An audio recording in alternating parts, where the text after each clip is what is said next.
But here's another trick that is not so obvious that I used to use on wide web presses that had, and even narrow web presses that it might have the adjustment that is attached to your web guide that allows you to go side to side. Some wide web presses, you can move that web guide with a little crank and it'll go very far into the center of the machine and back out almost halfway across the whole machine, or even more sometimes, okay? So, but the point here is that we are going to move the web guide a known amount in either direction by a certain number of rotations. So we're going to translate the number of rotations, you know, we're going to make a factor between the number of rotations and the distance traveled, and you're going to have a way to move it predictably so many turns, okay? So what do I mean? All right. Now you saw the simple math involved in determining how much you're going to move the web guide and whether you're going to move it out or in, okay? It's straightforward. Now, here's the thing. Here's your web guide. Again, the simple drawing, right? And let's just say that on this end is some kind of screw mechanism. Or there may be above the web guide some kind of screw.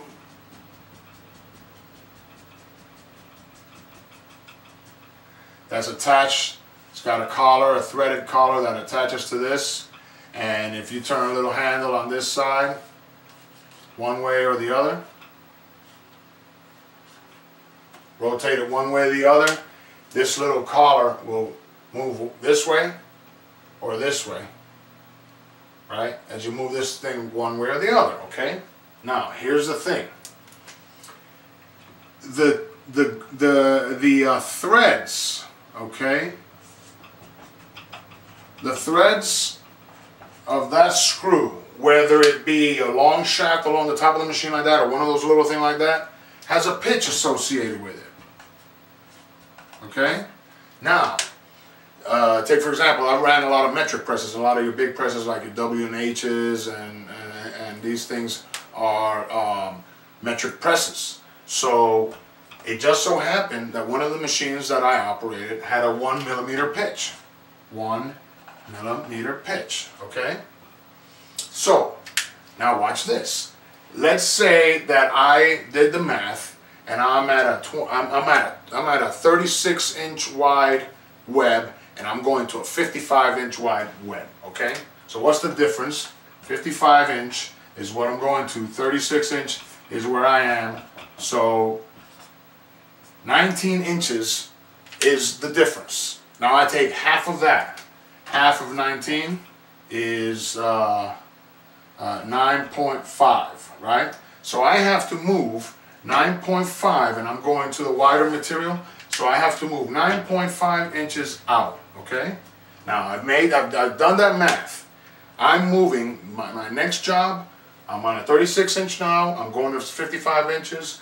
I take half the difference. That's 9.5, and I move, and I'm going to go out. So I have this pre-planned while I'm finishing up my new job, and I'll probably have it written down, or that might even be part of my work order, you know, placed there for me, the operator, to anticipate and to say, hey, look at this open thing. Here's where I put the amount that I'm going to move and the direction I'm going to move it in, okay? Now that we know we're going to move it 9.5 inches, if the pitch is 1 millimeter, well, there are 25.4 by international agreement, exactly to an infinite number of decimal places, 25.4 millimeters to an inch. So 1 inch equals 25.4 millimeters. Okay? So if 1 inch is 25.4 millimeters, let me clean this up a little bit here. This is messy. Alright. 1 inch equals 25.4 millimeters, okay? And we need to move it 9.5 inches, okay? Now, our pitch pitch in this example is 1 millimeter, okay? So because there are 25.4 millimeters in 1 inch, and we need to move it 9.5 inches, we need to move it 9.5 times 25.4 millimeters. So we take that, 25.4 times 9.5,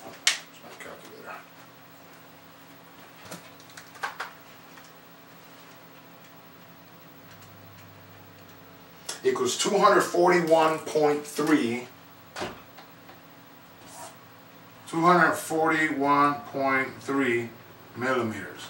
Now here's the bad news. Is that right? Yep, 25.4, yeah.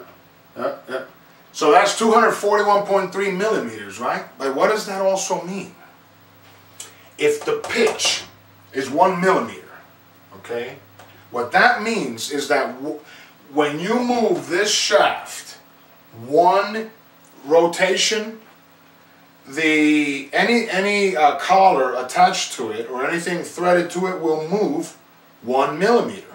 Okay, if you put your pencil on that and you rotate it one time, your pencil tip will move over 1 millimeter.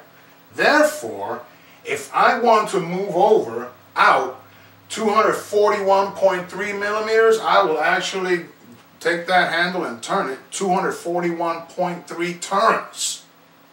And that'll move it 9.5 inches out.